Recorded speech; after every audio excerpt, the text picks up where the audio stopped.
Specialty Stories, session number 106.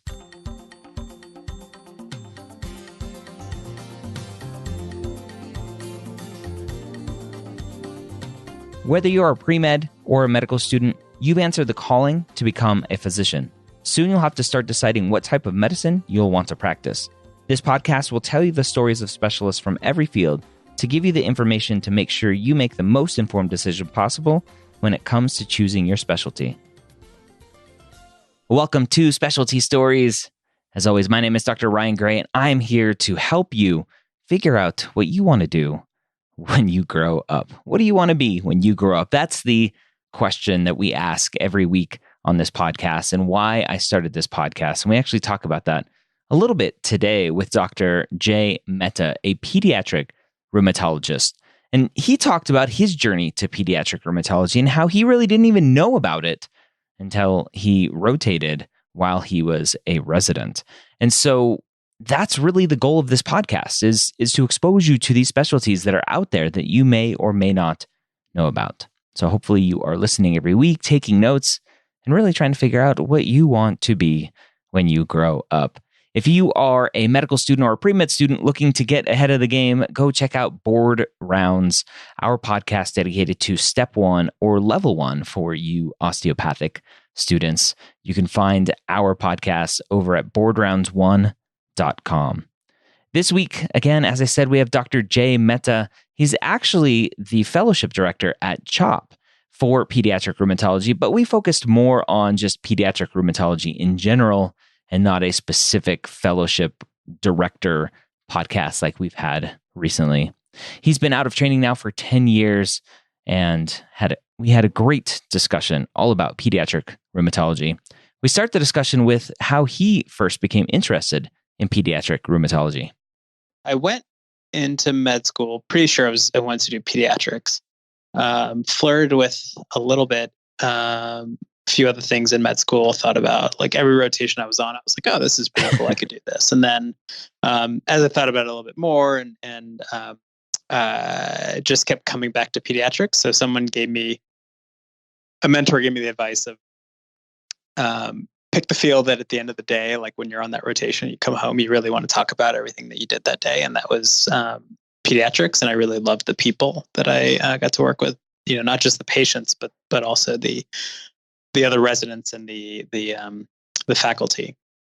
But I went to a really small med school. So I was at the University of Nevada, and we didn't have any real exposure to pediatric rheumatology back then. My only exposure to rheumatology was I did an adult rheum elective in fourth year med school, and thought that was interesting, but didn't really have any sense that kids got rheumatic disease. And so I went to pediatrics, started doing my residency, and was pretty sure I wanted to do hem-onc, so peds hem-onc. And the reason was because I'd done a peds hem elective in med school and loved it. And what I loved about it was the diagnostic aspect of it. So I loved looking at a smear or looking at a CBC and kind of coming up with the diagnosis that way. Mm-hmm. And thought I would, or assumed I would like peds-onc because the diseases are really interesting. The kids are sick. You get to make these great relationships with families. And I just thought it would be something I would enjoy. And so being able to do hem and onc together would be great. And I did my onc rotation second year of residency. I did it early because I was planning to apply for fellowship and realized that I actually didn't love the practice of oncology for various reasons. So the oncologists that I worked with were amazing, but all the things that I loved about heme weren't necessarily there in onc. So a lot of the diagnoses were made through biopsies or through imaging. And so the oncologists themselves weren't making the diagnoses. And then the treatments were very protocolized. And that's really great because the mortality from childhood cancer has dropped incredibly since treatments have become protocolized. But then as an oncologist, you're not making a lot of sort of decisions about treatments, or at least this was my very simplistic view of how oncology worked. Yeah. So I kind of decided that that's not what I wanted to do. So now I was like, well, now what am I going to do? Because I really was going down this path. And then around that time that I was like, not sure what I was supposed to do with my life, I had a couple of really interesting patients who had these diagnostic dilemmas, and each of whom turned out to be kids with autoimmune disease.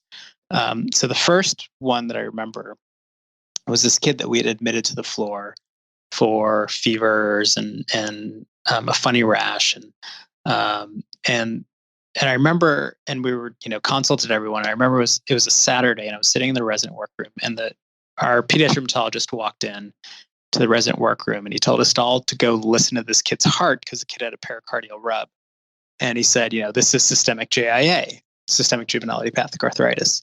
And I thought it was so cool that diagnoses was being made through the physical exam. Like that's just not something that got done all the time. And I love that part about it.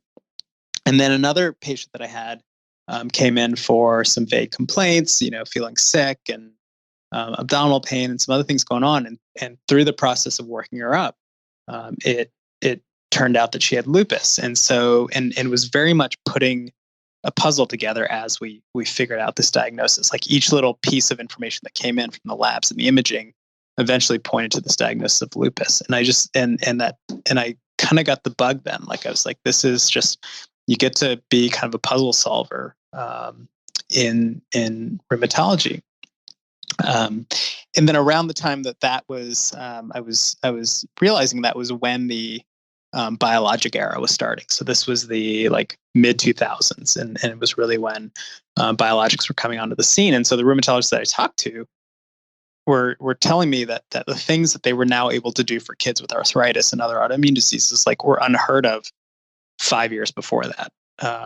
Kids were no longer ending up in wheelchairs with arthritis. They weren't needing to go to physical therapy.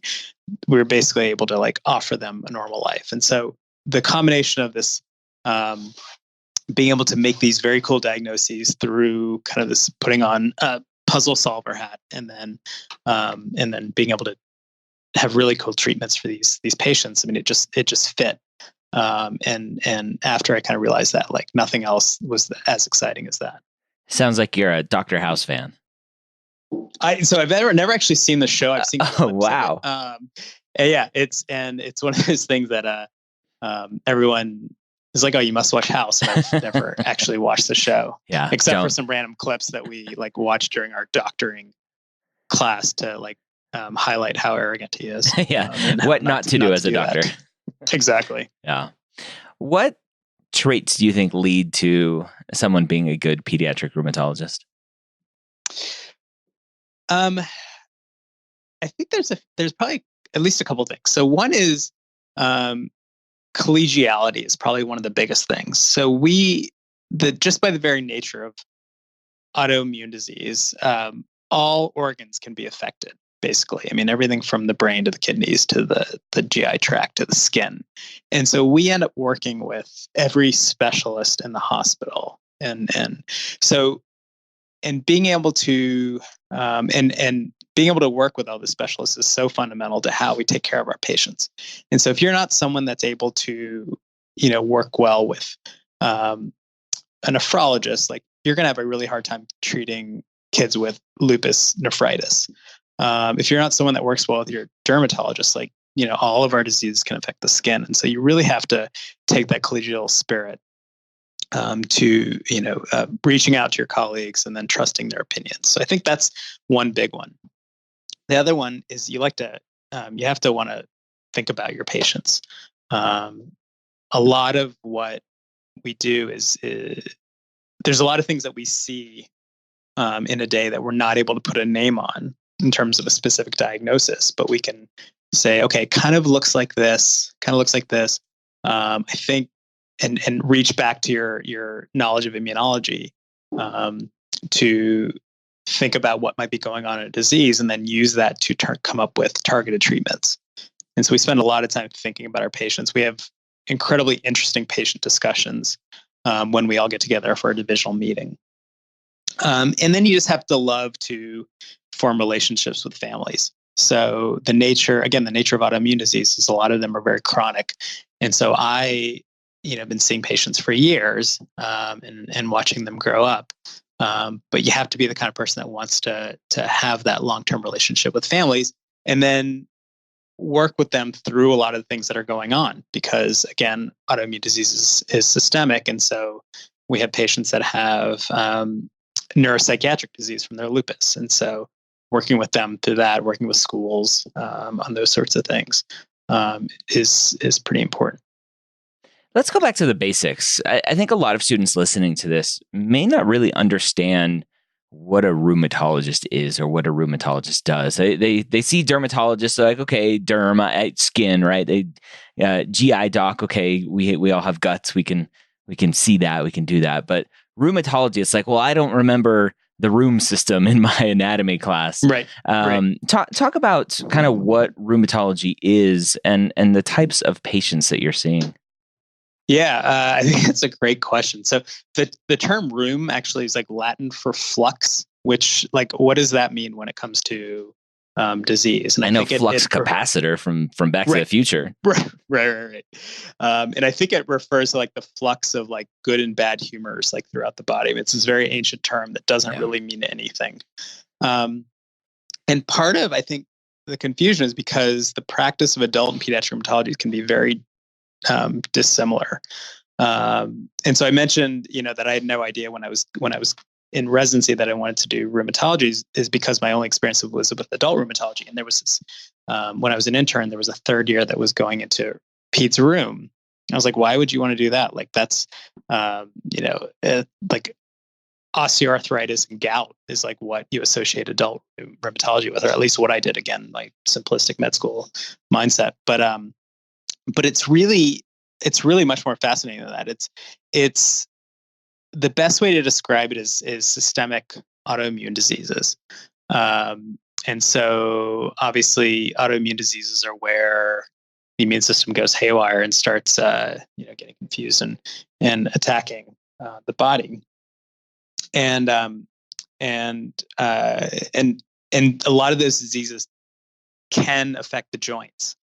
Which is why a lot of people associate rheumatology with joint diseases, and we get referred a lot of things for kids with musculoskeletal pain or kids with activity-related joint pain and things like that. But really, the way that I think about it is rheumatologic diseases are kind of systemic autoimmune diseases.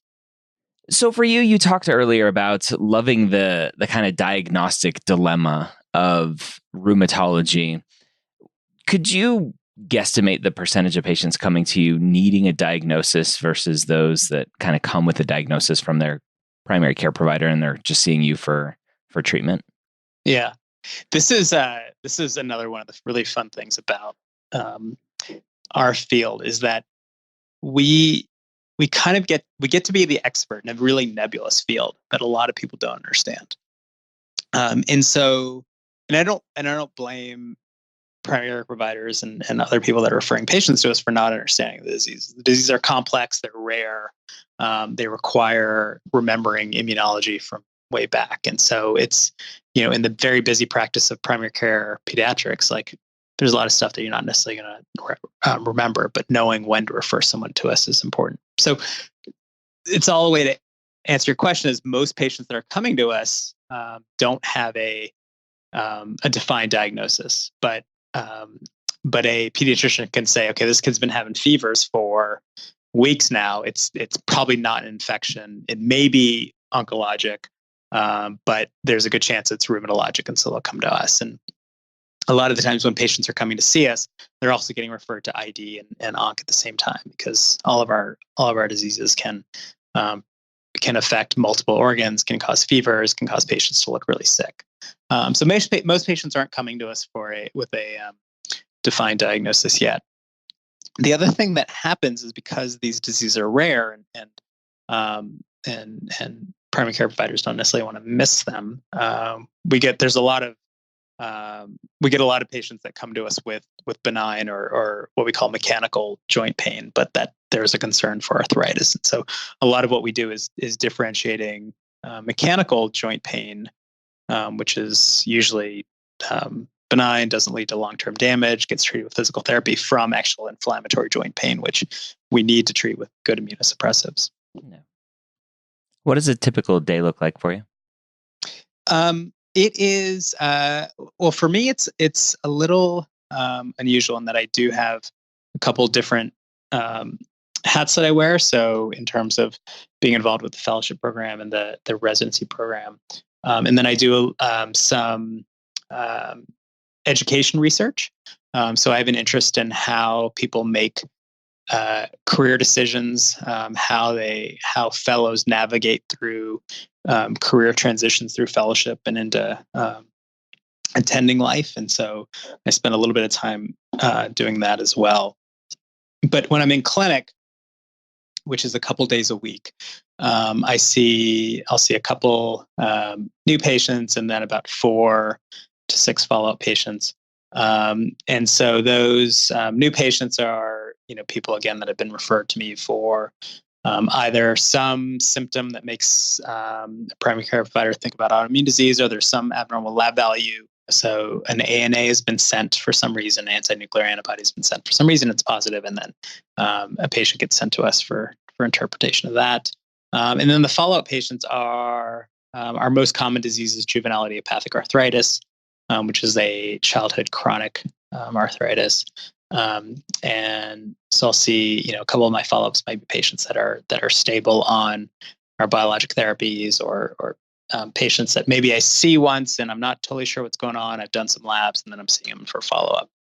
And then a few weeks out of the year, I see patients on our inpatient service or our consult service. And those are patients either with an established autoimmune disease or rheumatologic diagnosis that have been admitted because they're flaring or need additional therapy, or the majority of the time on our inpatient service or consult services because the patient's been admitted to the hospital because they have fevers or some multi-system disease, and we're being consulted to evaluate for a rheumatologic cause. And the other fun part of my job is I get to work with trainees all day long. So we have a pretty active fellowship program, and so most of the time I'm working with a fellow or a resident or a student, and that's really fun to get to teach all these people about rheumatology, because again, it is something that's nebulous to most people. Yeah. For the procedure happy students out there, what sort of procedures, if any, are there in rheumatology? Yeah, so we do. It's not a terribly heavy procedure field, but we do joint injections. So one of the ways that we treat kids who have active arthritis who are flaring is by doing corticosteroid injections.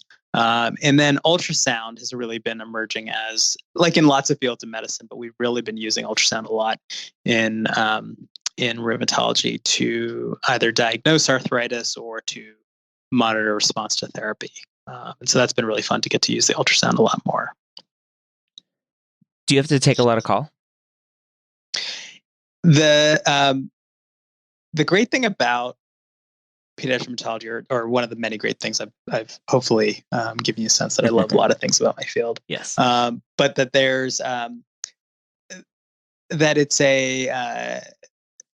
there's very few pediatric rheumatology emergencies that require the rheumatologist to actually see the patient at that moment. So a lot of what we do, so it's all home call, and a lot of what we do is working with the folks that are already in the hospital, so the ED docs or the the in-house physicians on the floor, or the ICU docs. If a patient's flaring in the middle of the night, or they come in, one of our patients comes to the ED, we can work through things on the phone and then see the patient in the morning. So it's all home call, and it's not super busy. It's not one of those things where you're up all night. That definitely helps. Yeah. Do you feel like, as a pediatric rheumatologist, you have enough time for life outside of the hospital and clinic? Definitely. So my wife she's in finance, and her schedule is crazy. So she's traveling a couple days a week, and we have a couple kids. Unfortunately, we have good childcare, but the nice thing about rheumatology is that it's a primarily outpatient field, and so when I'm in clinic, I know I'm generally going to be done by about 5:30 or 6, and then going home to spend a little bit of time with my kids before they go to bed, and then and so I definitely am able to have plenty of time with my family. And then when I'm on call for the weekend, we'll go in, I'll round for a couple hours, and then come home, and then have the rest of the day with my family or whatever it is that we're doing. So very, it's a great work-life balance. The one downside, I mean, I think this is something that's seen in a lot of areas of medicine, is the burden of the EMR. And so after my kids go to bed, or I'll spend a little time on the EMR charting. It's not that much, but it can be the one sort of thing. And I'm sure you've heard that from plenty of other once or twice specialists. Yeah. The downfall of American medicine. Right.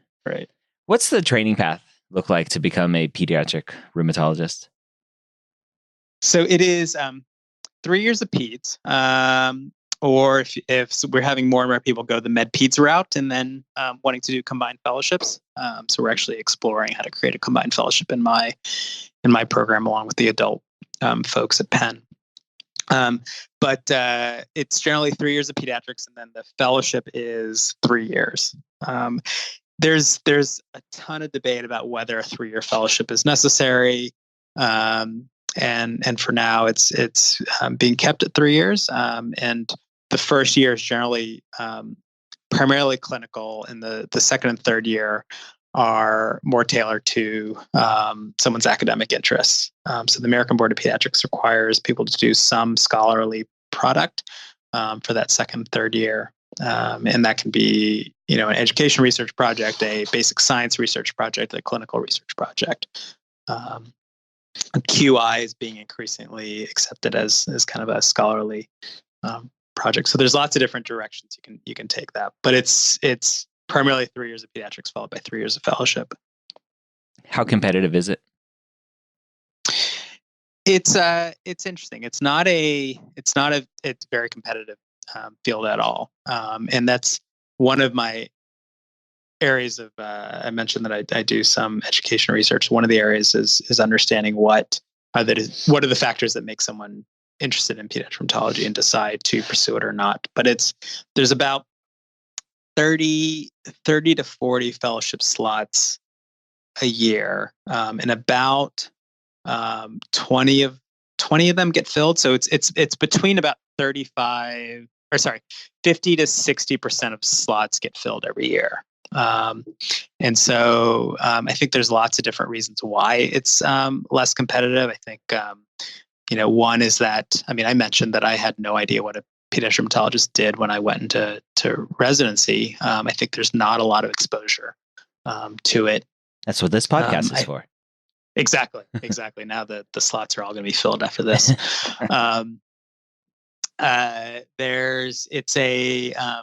The compensation is, because it's not a procedure heavy field, because our visits take a long time.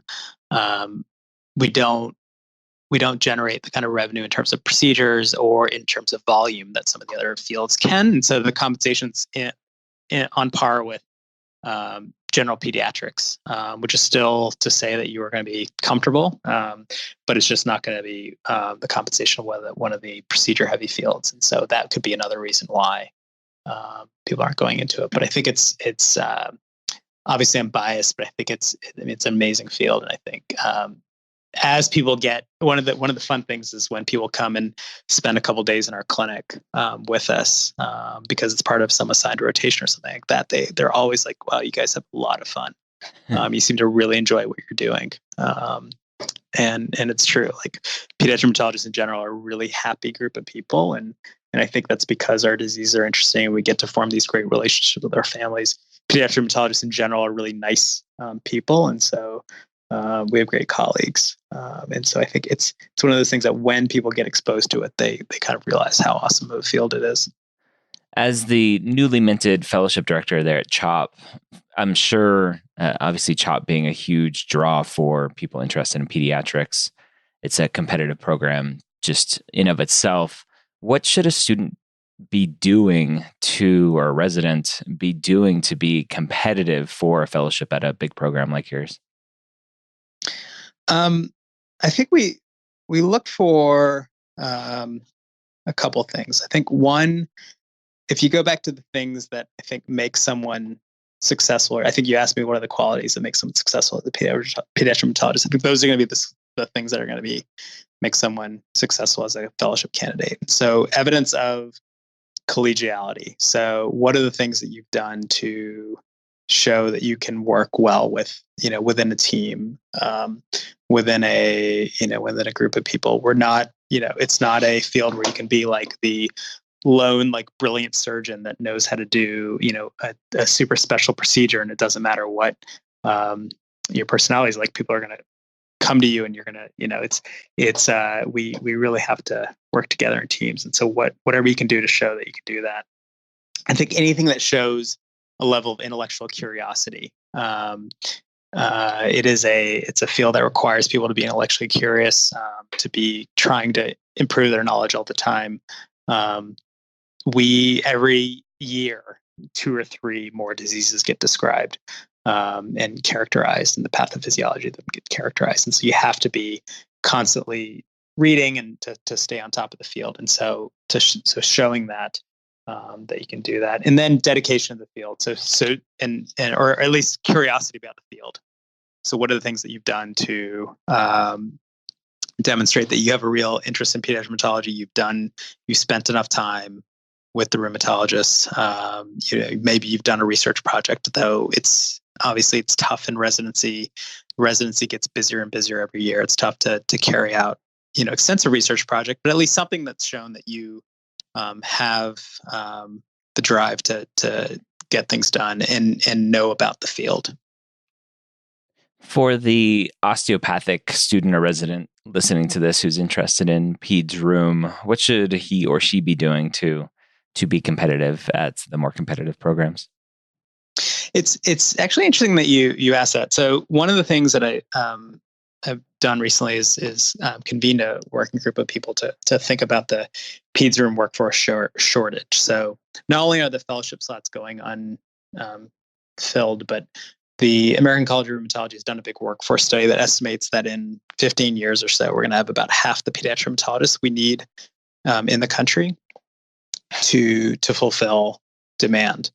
There's still like 6 or 7 states that don't have a single pediatric rheumatologist. So there's a huge demand for it. But one of the things that we thought about is that we should probably do a better job of reaching out to the DO schools. And the reason for that is because the practice of osteopathic medicine is very, as far as I understand, it's very hands-on, is very, embedded with the musculoskeletal system. And so one of the things that we do in rheumatology is we actually have a great physical exam. We do a full joint exam on every patient that comes in. And I imagine that, and we've had, at CHOP, we've had a couple fellows that have been trained at osteopathic schools, and they have amazing physical exam skills.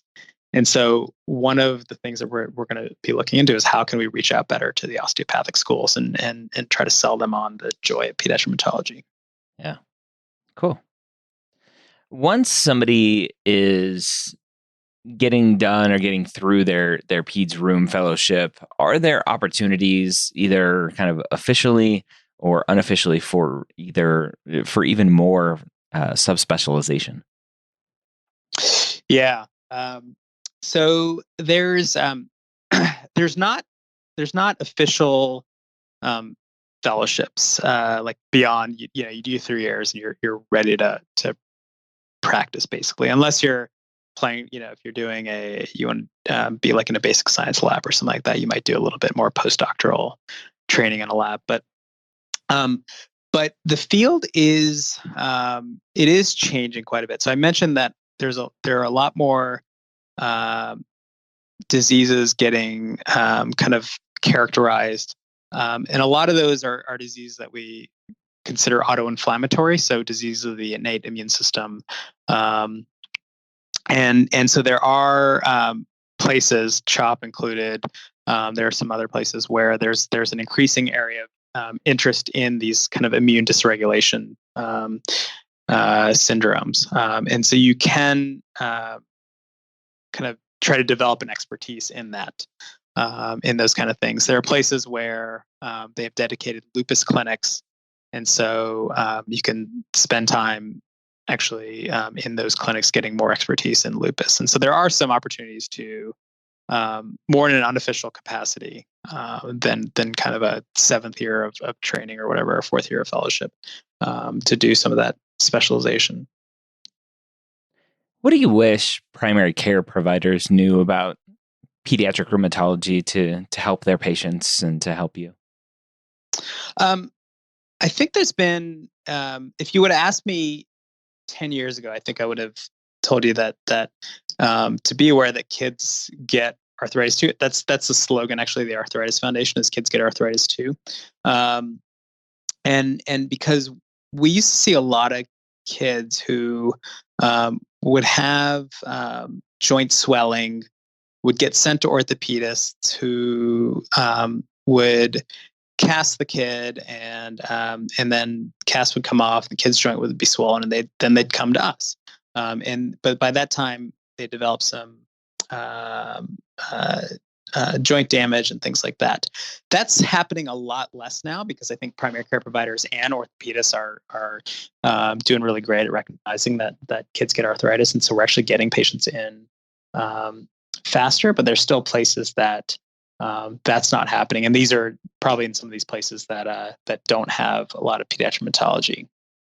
But I think that so I think still recognizing that arthritis can happen in kids, knowing the questions to ask, the things to differentiate between arthritis pain, arthritis symptoms, and mechanical. So time of day is a big time of day of pain is a big predictor of arthritis versus inflammatory versus mechanical pain. So inflammatory pain tends to be in the morning. Whereas in adult rheumatology, having a negative rheumatoid factor and negative lab tests are those are sort of screening tests for arthritis. In kids, most of them don't have abnormal labs, and so don't rely on negative labs to help make the diagnosis of arthritis. Those would probably be the 2 big ones. I'll try to think, but if I come with something else, I'll let you know.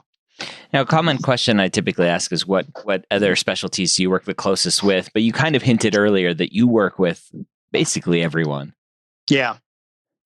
So it's when someone is already diagnosed, depending on what parts of the disease is active, what organs, but then also in the evaluation process, when a patient's when they're first developing their symptoms, and we actually have at CHOP, we have a new immune dysregulation team that consists of rheumatologists, oncologists, immunologists, and infectious disease, and that team will often get consulted when a patient comes in with some kind of unknown mystery disease, and we all have to work pretty closely together to develop a evaluation and management plan. You really need to watch House. Yeah, I know, right? The more you talk, I'm like, you would really. It's one of those things where you get frustrated watching it because you're like, that's not what happens, but it's just, it's fun. Is it on Netflix? Oh, that's a good question. I don't know. It's got to be out there somewhere. I'll go look for it. Yeah. I'm not charting. Yeah. What, if any, are there any special opportunities outside of clinical medicine for peds rheum? Yes. So I'd mentioned earlier that the biologic era was starting when I came into rheumatology.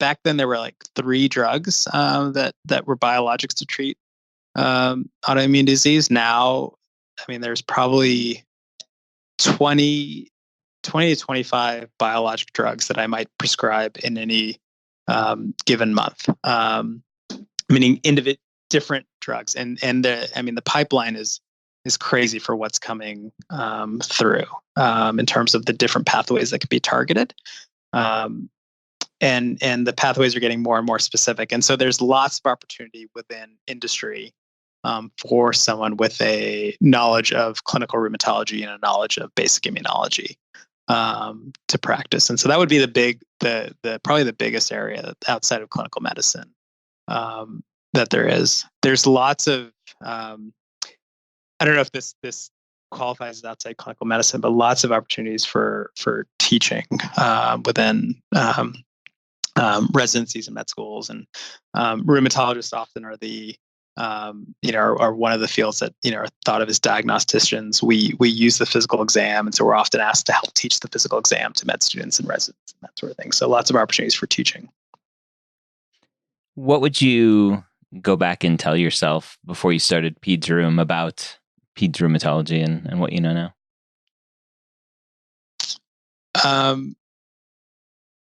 Just do it. When I was trying to decide, I think it took me a little bit of time to get over the idea that I wasn't going to do this field, the hemonc, that I thought for sure I was going to. And I was like, do I want to do rheumatologist? I don't know that many. Like, what's the field going to be like? And then, I just could not have imagined that I would love it as much as I did, or as I have.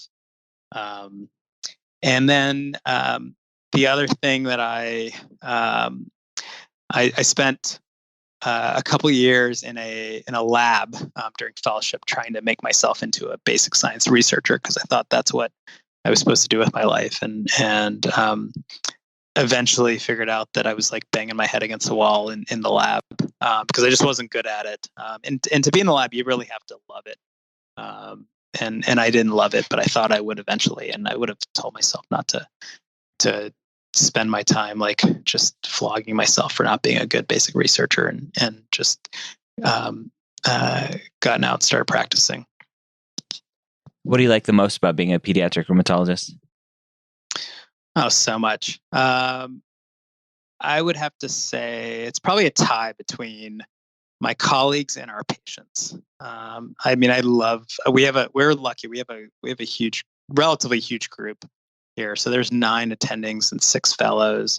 And it's a fantastic group of people to work with, people that are nice, people that are smart, that are hardworking, that really love to take care of patients, that I'm constantly learning from.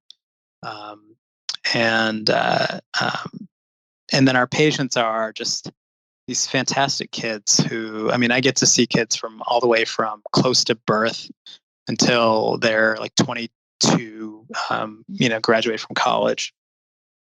And it's really fun because each stage of childhood, like the kids are fun for different reasons, and the families are very appreciative. They're great people to get to know. And so I think those are probably the 2 things that I love the most about my field. What do you like the least?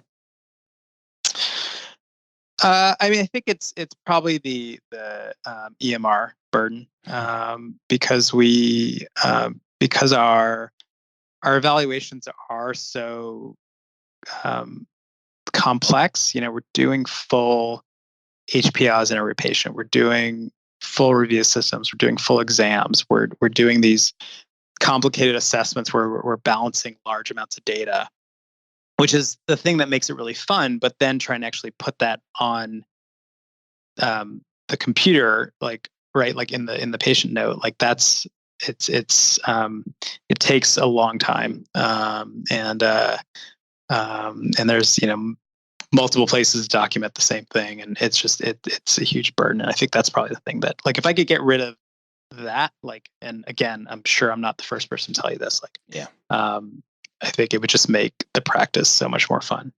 Have you guys evaluated adding scribes to the team?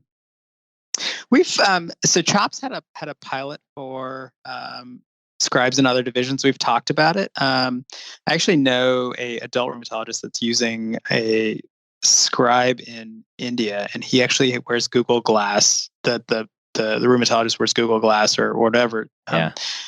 Sort of thing, and he basically like narrates his exam, and the scribe in India is doing it. It sounds pretty cool. And so, but we haven't seriously explored it. But I think it's something that would be, I think, good to do. I don't know how that would work with kind of these kind of complicated assessments and things that we would do, but I'm sure people have figured out how to make it work. So yeah, it's worth exploring. Definitely. Do you see any major changes coming to the field of pediatric rheumatology that someone who's interested in it should be aware of?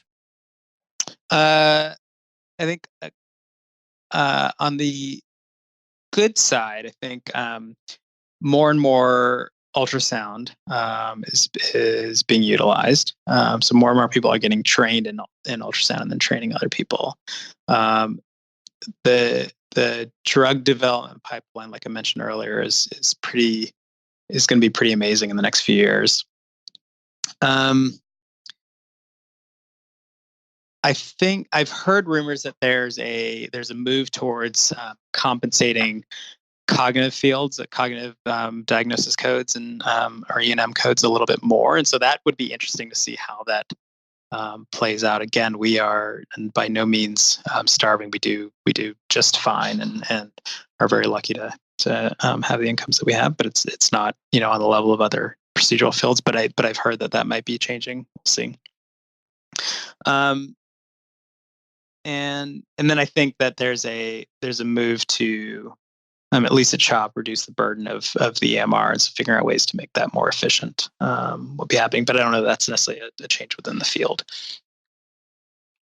If you had to do it all over again, would you still be a pediatric rheumatologist? I hope that's been pretty clear for what I've talked. I mean, I love it. I can't imagine doing anything else. I love to tell people about how much I love what I do, and I think, and hopefully the patients when they come and see me, recognize that I feel very privileged to do this job, yeah, I mean, without a doubt. And I think about this not infrequently, like when I see other when I talk with my other colleagues within the hospital, and I keep coming back to like I love what I do. Yeah. Any last words of wisdom for the pre-med, med student, or resident out there listening to this, thinking about peds rheumatology? If you like to be around nice, fun people and think about interesting diseases and make great relationships with patients, like it is a fantastic field, and it's one that's I think going to continue to get better as we're able to do more for our patients. But seek out opportunities. Just find the pediatric rheumatologist, if you have one at your institution, like spend an afternoon shadowing them, spending time in their clinic. The American College of Rheumatology has great opportunities to get travel paid for to go to the annual meeting. This year it's in Atlanta, next year it's in DC. And so if you go to rheumatology.org, there's lots of great opportunities to go to our annual meeting, to get paid to spend time with rheumatologists, to do research. So lots of opportunities. So if it sounds at all intriguing, there's plenty of opportunities to get more exposure to the field. All right, so there you have it. Another great episode for you. Hopefully you were able to take some notes. Hopefully you were exposed to a new specialty that maybe you discounted because you were like, I don't want to deal with that. That's boring. I don't want to deal with kids, or whatever your reasons potentially for dismissing rheumatology or pediatric rheumatology. Hopefully we encouraged you to go explore some more. Again, Dr. J. Mehta talked about going to rheumatology.org and seeing if you can get some scholarship money to go to the annual conferences. So again, go check out all of that. Hope you enjoyed our podcast this week. Don't forget to subscribe. Let your fellow classmates know about this podcast. Share it with everyone far and wide. Have a great week. We'll see you next time here on Specialty Stories.